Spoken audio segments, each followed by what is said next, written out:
Hello साथियों, नमस्कार। आप सभी का इस नए एपिसोड में स्वागत है। आज हम औसत के कुछ आवश्यक सूत्र हैं, जो ये लेक्चर नंबर हमारा 6 है। तो इसमें कुछ फार्मूले देखते हैं। नंबर 1 फार्मूला हमें देखना है कि लगातार n तक प्राकृतिक संख्याओं का औसत क्या होता है। लगातार n तक प्राकृतिक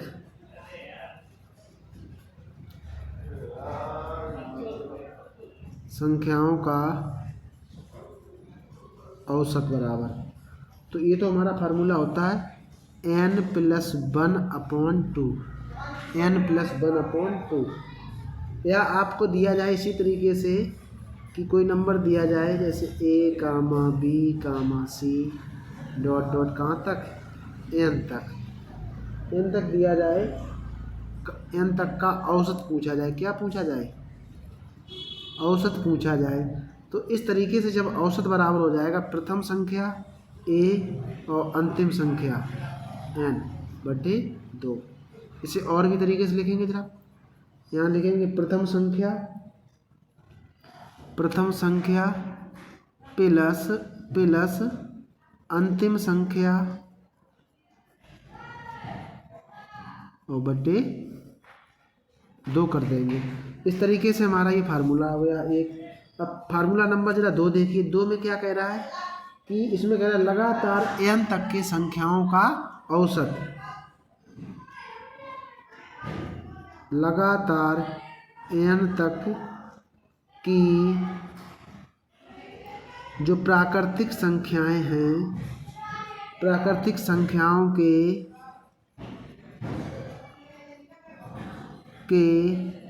वर्गों का औसत। किसका? वर्गों का औसत। वर्गों का औसत निकालने के लिए जैसे हम लिखेंगे और करके 1 का वर्ग, 2 का वर्ग, 3 का वर्ग डॉट डॉट कहाँ तक n का वर्ग, और n तक का वर्ग निकालेंगे। तो इस तरीके से जब इसका वर्ग निकालेंगे तो क्या हो जाएगा? तभी हो जाएगा n+1 और हो जाएगा 2n+1/6 हो जाएगा वर्गों तक का औसत। ठीक है। तो 1 से लेकर n तक की संख्याओं के वर्गों का औसत निकालना पड़े तो n+1 और दूसरे ब्रैकेट में 2n+1/6। प्रश्न इसका फार्मूला नंबर 3 देखिएगा। लगातार n तक की प्राकृतिक संख्याओं के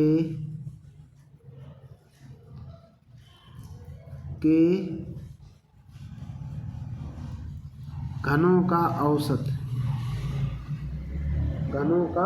औसत। इसका जब औसत निकालेंगे 1 का क्यूब, 2 का क्यूब, 3 का क्यूब डॉट डॉट n का क्यूब। तो इसका जब औसत निकालेंगे तो ये हो जाएगा n×n+1/4। तो ये फार्मूले हमारे हो गए 3। तो इस तरीके से जब हम फार्मूले लगाएंगे तो फार्मूले से हमारा डायरेक्ट आंसर आ जाएगी। थोड़े फार्मूले में याद रखने पड़ेंगे। अगर लगातार n तक की प्राकृतिक संख्याओं का औसत निकालना पड़े तो प्रथम और अंतिम संख्याओं का योग बटे 2 कर देंगे। जब वर्गों का औसत निकालना पड़े तो n+1 2n+1/6 हो जाएगा। ठीक है।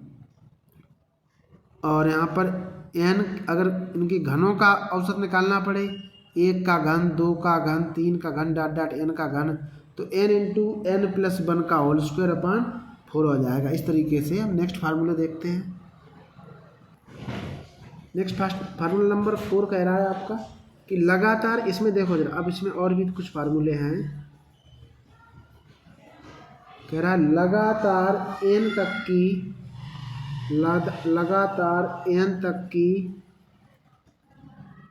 प्राकृत सम संख्याओं का औसत बराबर। सम संख्याओं का औसत बराबर तो n/2+1 हो जाएगा। n/2 प्लस क्या हो जाएगा? 1। और 5वां देखिए, इसमें कह रहा है लगातार n तक की यहाँ पर प्राकृतिक सम संख्याएँ थी, इसकी अब की बार ले लो प्राकृतिक विषम संख्याएँ। कैसी संख्याएँ? विषम संख्याओं का औसत निकालेंगे तो ये हो जाएगा n+1/2 हो जाएगा। ठीक है, इस तरीके से प्रश्न फार्मूला नंबर जरा 6 देखिए। अब इसमें n तक लगातार है। अब कुछ बीच बीच में जैसे प्रथम हो जाएंगे, जैसे आपसे पूछा जाए प्रथम n प्राकृत सम संख्याएं, क्या सम संख्याओं का औसत, सम संख्याओं का औसत बराबर क्या हो जाएगा? n+1 हो जाएगा। अब प्रश्न नंबर इसमें 7 नंबर फार्मूला देखिए जरा। अब कह रहा है कि प्रथम n प्राकृतिक, यहाँ सम संख्या आपकी बात ले लो, विषम संख्या है, विषम संख्याओं का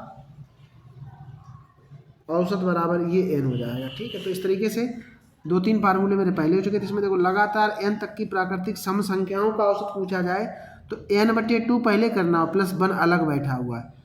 और यहीं पर विषम संख्याएं पूछी जाए तो n+1/2 है। सम संख्याएं में n+1 है और विषम संख्याओं के लिए n है। इस तरीके से हमने कुछ फार्मूले देखे। इन्हीं से रिलेटेड हम आज प्रश्न आगे देखते हैं। ठीक है, तो इस वीडियो को अगर पहली बार देख रहे हैं तो अंत तक वीडियो जरूर देखें कि जो सही तरीके से क्वेश्चन आपकी समझ में आ जाएंगे। अब हम देखते हैं आगे प्रश्न। तो साथियों, से पहले वाले वीडियो में हम 5 लेक्चर पूरे कर चुके, जिसमें हमारे 40 क्वेश्चन हो चुके थे। अब इसके आगे हम अपने प्रश्न नंबर 41 से स्टार्ट करते हैं। तो 41 प्रश्न में कह रहा है कि 1 से लेकर 50 तक की संख्याओं का क्या निकालना, औसत ज्ञात कीजिए। ठीक है, तो अगर हम 1 से लेकर 50 तक संख्याएं देखें तो क्या होंगी? 1 + 2 + 3 + 4 + ... करके कहाँ तक जाएंगे? 50 तक। इन सबका औसत चाहिए। तो औसत निकालने के लिए या तो इन सभी संख्याओं को प्लस करो और सभी संख्याओं को क्या करो? प्लस करो, फिर 50 का क्या दे दो? भाग। तो उस तरीके से औसत निकलेगा। दूसरा फार्मूला हमने आपको बताया था, जब लगातार संख्याएं जब औसत निकालेंगे तो औसत बराबर क्या हो जाएगा आपका? प्रथम संख्या कितनी है? 1 और प्लस अंतिम संख्या कितनी है? 50 और इसके बटे 2 करेंगे तो कितना आ जाएगा? 51/2। 51 में जब 2 का भाग देंगे तो कितना आ जाएगा? 25.5 आ जाएगा। तो यही हमारा आंसर आ जाएगा। तो इस प्रश्न को जरा आपकी समझ में थोड़ा बहुत आया होगा कि 1 से लेकर 50 तक की संख्याओं का औसत निकालेंगे तो क्या हो जाएगा? प्रथम पद प्लस अंतिम पद बटे 2 आ जाएगा। नहीं तो अगर संख्याओं को प्लस करो फिर 50 का भाग दो तो बहुत बड़ा हो जाएगा। तो थोड़ा मेथड से हमें लगाना पड़ेगा, ये ट्रिकी मेथड से हमें जल्दी आंसर आ जाएगा। अब हम लोग देखते हैं प्रश्न नंबर नेक्स्ट। प्रश्न नंबर नेक्स्ट देखिए 42 में कह रहा है कि 51 से लेकर 151 तक की संख्याओं का औसत ज्ञात करना है। तो 51 से लेकर कहाँ तक करना है? 151 तक। जब संख्याएं लिखेंगे इसी तरीके से 51, 52, 53 ... कहाँ तक लिखेंगे? 151 तक का औसत ज्ञात करना है। तो औसत बराबर हमने अभी फार्मूला आपको बताया था कि प्रथम पद कितना है? अगर जब अंतर समान हो, सीरीज हो, तो 51 + 151/2, इन दोनों को प्लस करोगे 51 कितने हो गए? 151 + 51 हो गए 202 और बटे 2 का भाग दोगे, ये काटोगे 2 × 2 101 हमारा क्या आ जाएगा? सही आंसर आ जाएगा। इस तरीके से आपने देखा होगा अगर इस वैल्यू को प्लस करेंगे तो बहुत बड़ा मान हो जाएगा। तो हमें डायरेक्ट आंसर निकालना है। एक 51 + 151/2, इसको सोल्व करो तो 101 आ जाएगा। ठीक है, प्रश्न नंबर देखते हैं हम लोग नेक्स्ट। प्रश्न नंबर नेक्स्ट देखिए 43 कह रहा है कि 1 का वर्ग, 2 का वर्ग, 3 का वर्ग, 4 का वर्ग, 5 का वर्ग, 6 का वर्ग, 7 का वर्ग का क्या निकालना? औसत निकालना। तो 1 से लेकर n तक के वर्गों के औसत का फार्मूला हमने आपको बताया था, क्या था? n+1/2n + 1 और बटे क्या था? 6। तो इसमें n का मान कितना आ जाएगा? 7 आ जाएगा। तो 7 वैल्यू रखेंगे, 7 यहाँ रखेंगे। 7 ये कितने हो गए? 8 × 7 दूनी 14, ये कितना हो गया? 15/6। इसको कैलकुलेशन कर लो। 2 से काटो 2 × 3 = 6, 2 से काटो 2 × 4 = 8, 3 से काटो 5, 5 4 पंचे कितना? 4 × 5 बराबर क्या आ जाएगा? 20। तो 20 हमारा इस प्रश्न का सही आंसर आ जाएगा। तो n तक की लगातार n तक की संख्याओं के औसत का फार्मूला क्या था? n + 1 × 2n + 1/6 आ जाएगा। ठीक है, इसमें वैल्यू रखेंगे, हमारा आंसर आ जाएगा। हम लोग प्रश्न नंबर देखते हैं नेक्स्ट। इसमें देखिए प्रश्न नंबर 44 में कह रहा है कि 1 का वर्ग, 2 का वर्ग, 3 का वर्ग, 4 का वर्ग, 5 का वर्ग और कहाँ तक 50 के वर्ग तक का औसत निकालना है। तो फार्मूला हमारा क्या था, हमें फार्मूला याद रखना, n+1 इंटू 2n+1 बटे कितना था 6 था। n बराबर यहाँ क्या बिठाएंगे 50, क्योंकि 1 से लेकर 50 तक है इसलिए। तो 50 हुई कितना हो जाएगा 51 गुणे 50 दूनी 100 कितना आ जाएगा 101/6। इसको कैलकुलेशन करो, 51 कैसे मल्टीप्लाई करेंगे, 51 एकम 51 और 51 एकम 51 में भाग कितने का देंगे 6 का, 6 का भाग दोगे 6 अट्ठे कितने हो गए 48, 6 अट्ठे 48 और बचे कितने 3 हो गए 30। तो 6 पंचे 30, फिर हो गया 5 हो गया 51, 6 अट्ठे 48, 6 अट्ठे 48 बचे 3 हो गया 30 और 6 पंचे 30। तुम्हारा आंसर कितना आ गया, तुम्हारा आंसर आ गया है इसमें 858.5 आ गया आंसर। कितना आ गया 858.5 हमारा सही आंसर आ जाएगा, यही हमारा औसत निकल के आ जाएगा। ठीक है, तो इस तरीके से प्रश्न हम लोग देखते हैं कि हम फार्मूले में वैल्यू पुट करके हमारा सही आंसर आ जाता है। तो सावधानी पूर्वक वैल्यू पुट करना, कैलकुलेशन करना और हमारा आंसर आ जाएगा। तो हमें ये फार्मूला याद रखना है कि 1 से लेकर n तक के वर्गों का औसत का फार्मूला क्या है, n+1 इंटू 2n+1/6। हम लोग प्रश्न नंबर देखते हैं नेक्स्ट। प्रश्न नंबर देखना है 45 कह रहा है कि 1 का क्यूब, 2 का क्यूब, 3 का क्यूब डॉट 8 के क्यूब का औसत निकालना। तो इसका फार्मूला हमने क्या बताया था, फार्मूला था इसका n इंटू n+1 का होल स्क्वायर बटे 4 था। ठीक है, इस तरीके से में जब वैल्यू पुट करेंगे तो n का मान कितना बिठाना 8, तो यहाँ कितना आ जाएगा 8 ब्रैकेट 8 1 9 9 नेम 81 बटे क्या आ जाएगा 4, 4 से काटो 4 दूनी 8, 2 का मल्टीप्लाई कर दो 81 में, तो 2 एकम 2 और 8 दूनी 16, तो 162 हमारा क्या आ जाएगा 162 हमारा सही आंसर आ जाएगा। तो इस तरीके से आपने देखा कि प्रश्न नंबर 45 को ये वैल्यू, ये वाला फार्मूला हमें याद रखना पड़ेगा, n इंटू n+1 का होल स्क्वायर अपॉन 4। तो ये औसत का फार्मूला दिया गया था। ठीक है, हम लोग प्रश्न नंबर देखते हैं नेक्स्ट। प्रश्न नंबर देखिए 46 कह रहा है कि 1 से 300 तक की प्राकृतिक सम संख्याओं का औसत ज्ञात करना है। प्रश्न नंबर 46 कह रहा है 1 से लेकर 300 तक की प्राकृतिक सम संख्याओं का औसत। तो सम संख्याओं का फार्मूला क्या था, 1 से लेकर n तक का फार्मूला था n/2 + 1 था। तो n का मान कितना था, n का मान है 300, 300/2 और +1 करोगे 300 काटो कितना आ जाएगा 150 और +1 करेंगे कितना आ जाएगा 151, हमारा सही आंसर आ जाएगा। इस तरीके से हो गया। दूसरा मेथड से फार्मूला लगाएंगे कि 1 से लेकर 300 तक सम संख्याएं निकालनी है। तो पहली सम संख्या हमारी क्या होगी 2, फिर 4, फिर 6 डॉट डॉट कहाँ तक हो जाएंगे 300 तक। इस तरीके से अब सम निकालेंगे तो क्या आ जाएगा 2 प्लस और कितना 300/2। तो प्रथम और अंतिम वाला जो सबसे पहला वाला फार्मूला लगाया था उसी तरीके से तो हो जाएगा 302, और 302 में जब 2 का भाग देंगे तो कितना आ जाएगा 151 आ जाएगा। हम चाहें अपने डायरेक्ट फार्मूले से लगा दें या अपने कॉन्सेप्ट से लगा दें। ठीक है, इस तरीके से हमारा दोनों से आंसर सेम ही आएगा। ठीक है, इससे भी आंसर 151 आएगा, उससे भी आंसर 151 आएगा। हम लोग प्रश्न नंबर देखते हैं नेक्स्ट। प्रश्न नंबर देखिए 47 कह रहा है कि प्रथम 27 सम संख्याओं का औसत क्या है। प्रथम 27 सम संख्याओं का औसत। तो इसका फार्मूला क्या था हमारा, सम संख्याओं के औसत का फार्मूला प्रथम वाला था तो n+1 था। तो 27 की जगह पे n बिठा दो, 27 + 1 कितना हो जाएगा 28, हमारा आंसर आ जाएगा फार्मूले से। अगर हम लोग कॉन्सेप्ट से समझना चाहें तब देखिए जरा, तो 27 में जो प्रथम सम संख्या कौन सी हो जाएगी हमारी 2 हो जाएगी, 2 के बाद 4। लेकिन 27वीं सब संख्या कितनी होगी, वो तो हमारी 54 हो जाएगी। कितनी हो जाएगी 54। तो इनको प्लस करो, 2 + 54/2 का करोगे 54 तो कितने हो गए 56/2 से काटो कितना आ जाएगा, तो हमारा 28 आंसर आ जाएगा। चाहे इस वाले मेथड से लगा लो या थोड़ा कॉन्सेप्ट, अगर फार्मूला याद नहीं तो अपने कॉन्सेप्ट से लगा सकते हो। ठीक है, हम लोग प्रश्न नंबर देखते हैं नेक्स्ट। 48 कह रहा है कि प्रथम 24 विषम संख्याओं का औसत कितना होगा। हमने जब विषम संख्याओं का प्रथम विषम संख्याओं का औसत का फार्मूला लिखवाया था n, क्या लिखवाया था n, तो सीधा सीधा इसका आंसर तो 24 आ जाएगा। अगर हम लोग थोड़ा कॉन्सेप्ट से समझना चाहें तब देखो जरा, पहली विषम संख्या हमारी क्या होगी, पहली विषम संख्या होगी 1, फिर 3, फिर 5, फिर 7, इस तरीके से जब, और लास्ट में विषम संख्या कितनी होगी, लास्ट की विषम संख्या होगी 2n-1 होती, तो 24 दूनी 48 -1 करो कितनी आ जाएगी, 47 आ जाएगा। तो 47, तो अब इसका औसत निकालना तो सीरीज ये बनेगी, 1 से लेकर 24 विषम संख्या यहाँ तक मिलेगी, तो 1 + 47/2 कितना आ जाएगा, 48/2 से काटोगे कितना आ जाएगा, ये हमारा आ जाएगा 24 आ जाएगा। तो चाहे तो डायरेक्ट फार्मूला याद हो तो उससे लगा दो, नहीं तो अपने कॉन्सेप्ट से लगा दो।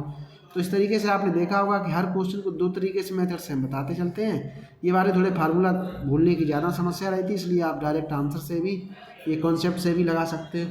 हम लोग प्रश्न नंबर देखते हैं नेक्स्ट। देखिए प्रश्न नंबर 49 कह रहा है 300 से 700 तक 13 से विभाजित संख्याओं का योगफल ज्ञात, संख्याओं का औसत ज्ञात कीजिए। तो जब 300 तक देखेंगे, कह रहा 300 से लेकर और कितने तक, 700 तक जो 13 से विभाजित संख्याएं हैं उनका हमें क्या बताना है, औसत ज्ञात करना है। तो 13 से विभाजित करेंगे तो 300 के आसपास में जो विभाजित संख्या होगी वो हमारी 300 क्या हो जाएगी, 12 आ जाएगी, 312। और डाट डाट कहाँ तक चलेंगे, जब 700 में भाग देंगे तो 700 को जब विभाजित करेंगे तो वो हमें मिलेगी 689। हम लोग देखेंगे कैसे, जरा इस तरीके से 300 में भाग दे दो 13 का, 13 दूनी 26, कितने बच गए, 4 कितना हो गया 40, 13 तियाँ 39। तो यहाँ पे एक शेष बचा है, तो एक शेष बचेगा, तो कहने का मतलब 299 संख्या होगी वो 13 से कट जाएगी। अब उसके लिए हमें और चाहिए, एक शेष बचा तो 12 और चाहिए, तो 312 आ जाएगा। इसी तरीके से इधर देखेंगे, अब पूछ क्या रहा है, इसका औसत ज्ञात करो। तो औसत बराबर क्या आ जाएगा, औसत बराबर 312 + 689/2। इन दोनों वैल्यू को जब प्लस करेंगे तो 9 2 कितने हो गए, 11, 8 2 10, 6 3 9 1 10, 1001/2 आ जाएगा। आप लोग बताएं जरा, 1001 में जब 2 का भाग देंगे तो हमारा कितना आंसर आएगा, 1001 में जब हम 2 का आंसर देंगे तो कितना आ जाएगा, तो 500.5 आ जाएगा। कितना आ जाएगा, 500.5। तो ये हमारा सही आंसर आ जाएगा। इस तरीके से देखा होगा आपने, इस तरीके से प्रश्न परीक्षाओं में ज़्यादा पूछे जाते हैं, तो इसी तरीके से हम एक कॉन्सेप्ट लेकर आए थे। हम लोग प्रश्न नंबर देखते हैं नेक्स्ट।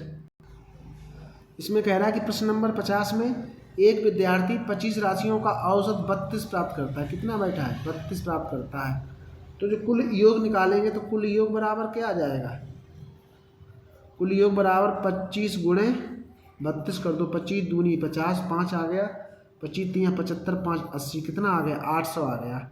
अब पुनः जांच में ज्ञात हुआ कि उसने 18 और 67 को गलती से 81 और 76 लिख दिया है, तो राशियों का सही औसत बता दो। तो जो योग आ जाएगा तो 800 पहले कितना था 18 और प्लस कितना था 67 और माइनस जो गलती से ले लिया गया उसे क्या करेंगे, -81 -76, इनको सबको प्लस करो तो 8 7 15, 6 7 1 8, तो कितने हो गए 885, माइनस 6 और 1 कितने हो गए 7 और 8 7 कितने हो गए 15।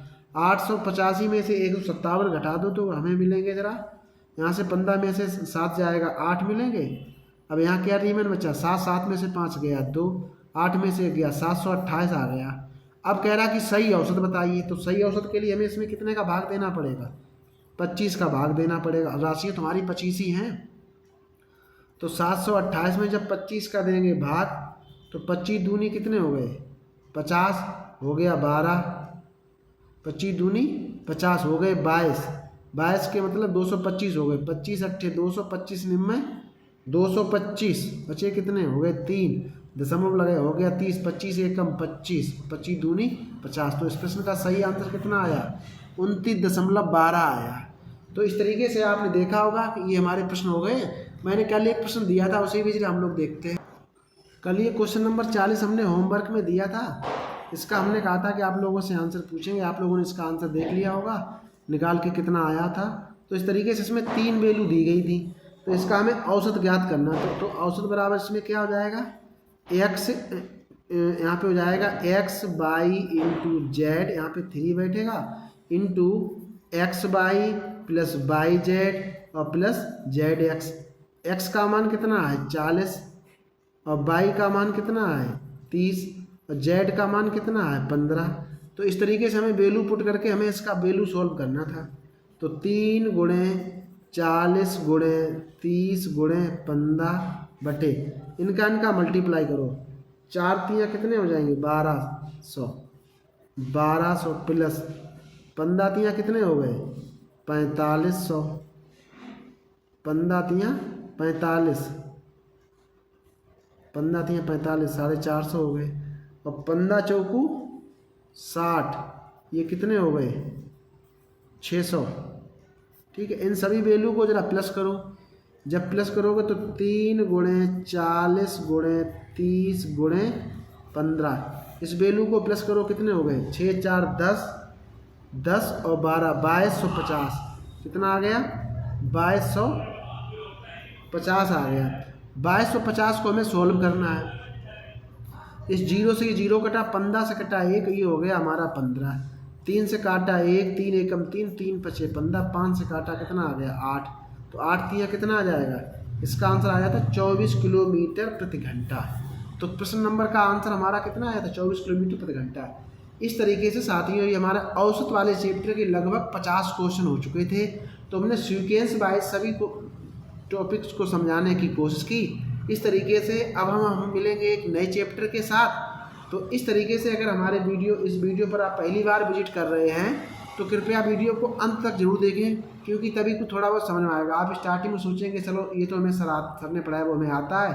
तो इस तरीके से हर वीडियो को अंत तक देखें अगर सही तरीके से समझना है। तो जिन लोगों ने वीडियो को अंत तक देखा है उनको तो बहुत बहुत धन्यवाद। अब हम मिलते हैं कि अपनी नई चैप्टर और नई क्लास के साथ, तब तक के लिए धन्यवाद।